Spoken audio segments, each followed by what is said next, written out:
and welcome to the final episode of our Full House podcast, where we share with you stories, tips, and tricks to help you on the path of home ownership. I'm Tamika Hill, Corporate Communication and Public Affairs Manager at the NHT. We have a great episode planned for you, so stay tuned because you could be the lucky winner of a fabulous prize. Over the last few weeks, you've heard about how siblings made their home ownership dreams a reality. You've also heard how renewable technology creates a more meaningful home ownership experience. You've also heard about how the NHT helped to grant one mortgager the opportunity of a lifetime. Now that we've given you insight on how you can turn your own key, did you know that having the key doesn't just unlock the door to a house, it also unlocks the door to generational wealth? You heard me right. Owning a home is one of the surest way to personal and generational wealth, especially considering how rapidly housing appreciates in Jamaica. Here to give us the 411 on how owning a home can carve a pathway to even more dollars and cents is financial educator Carlton Stewart. Hi, Carlton. Hi, Tamika. How are you? I'm good. How are you? I am doing good. Nobody really asked me how I am. None of the area. How are you doing? I'm good. I'm very good. Wonderful, wonderful. So financial educator, Carlton, that's not something we hear a lot of. How did you get in that field? I have been in finance banking my entire life, my entire career life. That is, so straight out of high school, I went into banking, the credit union sector, the financial field. And I fell in love with finances. I tried to come out of it, so I did something else, maybe IT, and I realized that's not my thing. Mm-hmm. Where the money is, call me, and I stayed there. So literally. So I'm a full-time banker, but financial education, having my own experiences with making mistakes early on, and if I had somebody to kind of guide me or to share their insights, maybe I would have been much farther than where I am. So I said to myself, use what you have and just help somebody else as they go along the journey. And I've been here educating for maybe the last 8, 9, 10 years, educating. Wow. So Carlton, let's talk housing a little bit. You know that in the housing market, a lot of people tend to be a little hesitant about purchasing a home. What do you have to say about that? Do you think it's still a worthwhile investment? My plain answer is yes.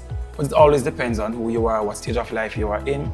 But home ownership, real estate ownership, owning something like that is always worthwhile because there are several benefits. So I don't think you need to be fearful. Sometimes you fear the unknown. So if it is that you get the knowledge, if you know the process, if you know the benefits behind it, sometimes that can take away some of the fear.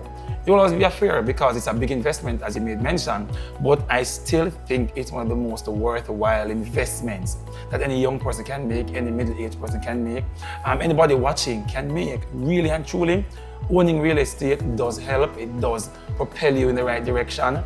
I know we have the minor set of persons who may not want to settle, or they may be travelers, they're around the world, they're doing their thing, they don't want to settle.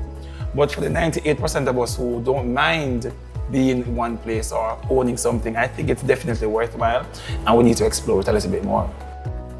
And when you say worthwhile, why exactly would you say that it is worthwhile? I mean, there are several benefits to owning real estate, several benefits to owning your home. Separate apart from, it gives you that peace of mind that I have somewhere over my head. I'm not really catching about the place. Mm-hmm. But I love that, the financial aspect of things, it makes sense. I mean, you can earn from your home. You can benefit financially from real estate through several ways. Mm-hmm. I mean, if you look at maybe just by price appreciation only, the fact that you can buy the property today and it is worth $10 million, but another 4 years, that same property at $10 million is now worth $15 million, $20 million. I mean, that in and of itself shows you that it benefits you as an individual financially. Mm-hmm. I mean, you can talk about how can you leverage that appreciation in getting some more money.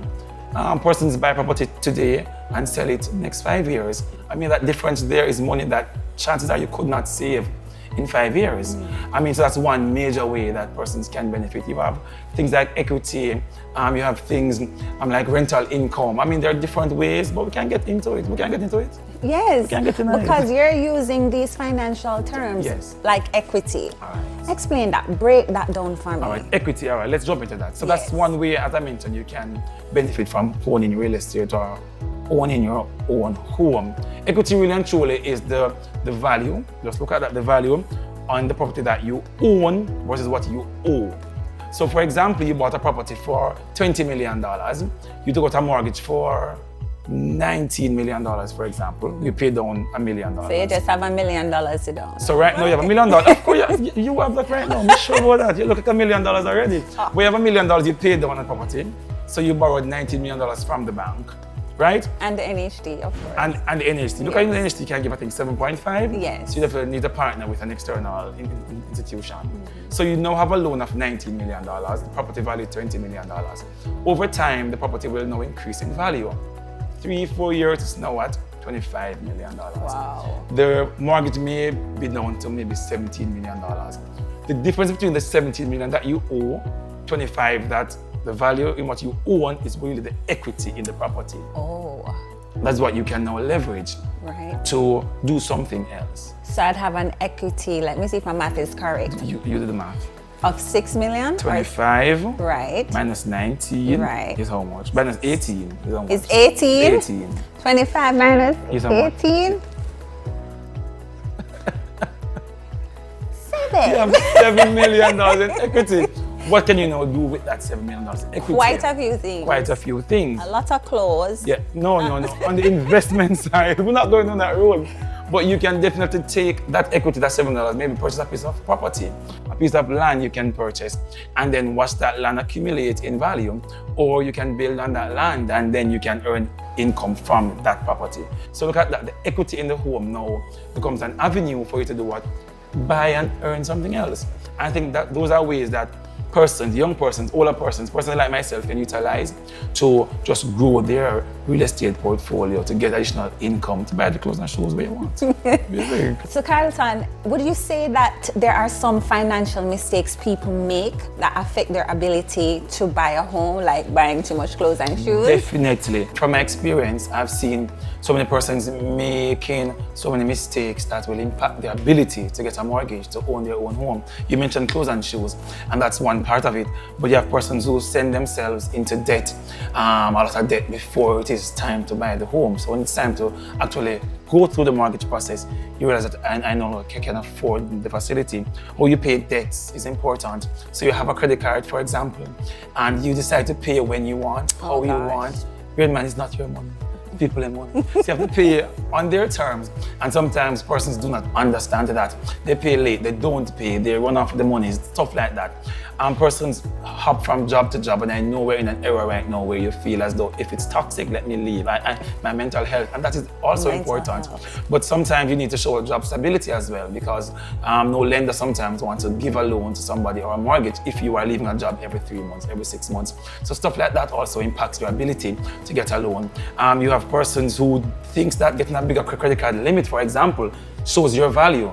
But do you know that that also impacts how much you can afford to get on a mortgage? Really? Because banks look at the total limit and not really what you're using to put in what is called your debt service calculation. I don't want to get into the technical terms, but things like that can definitely impact your ability to get a loan. And you want to make sure you're living properly in order to set yourself up for financial success.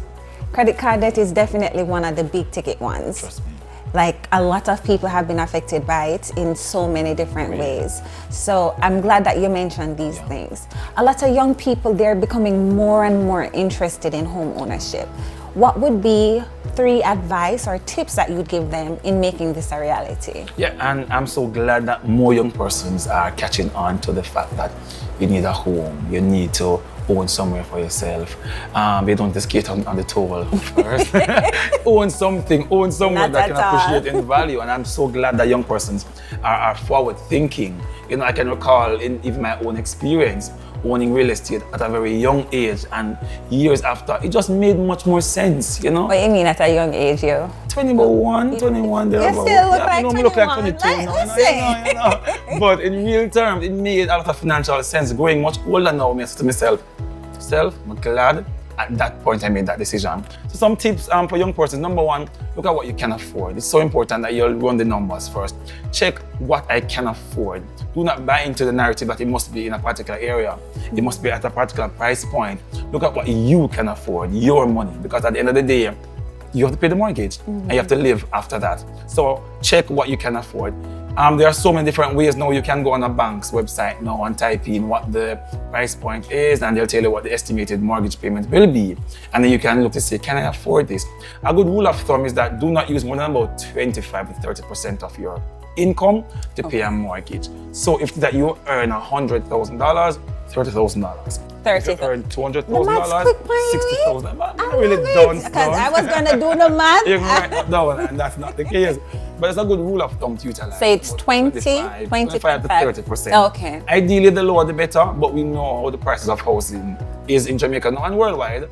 So sometimes you take a little bit more stretch. So assess what you can afford. Number 2, do the research. Look at where the house prices are. Everybody will not be able to afford a house in Kingston, for example. So it is okay to look outside of Halfway Tree and Crossroad and New Kingston. It is okay to look at that. And I think the mistake that a lot of persons make is to earmark what they can afford based on the Kingston price. The prices here in Kingston. Right. Look outside. Talk to a realtor. Look at things that are available outside of Kingston 6-8 thereabout and see what you can find out of town in St. Catherine, somewhere in Mandeville. I mean, the highway now allows you to transport yourself much easier. So look at that as well. Also, you want to ensure you know the process. If you know the process, half the fear is alleviated when you know the process. Educate yourself.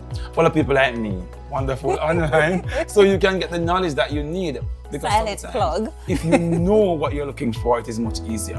Because you have to save your deposit, you have to save your closing cost, you have your legal fees, and you want to know these things up front as a young person before you jump into home ownership.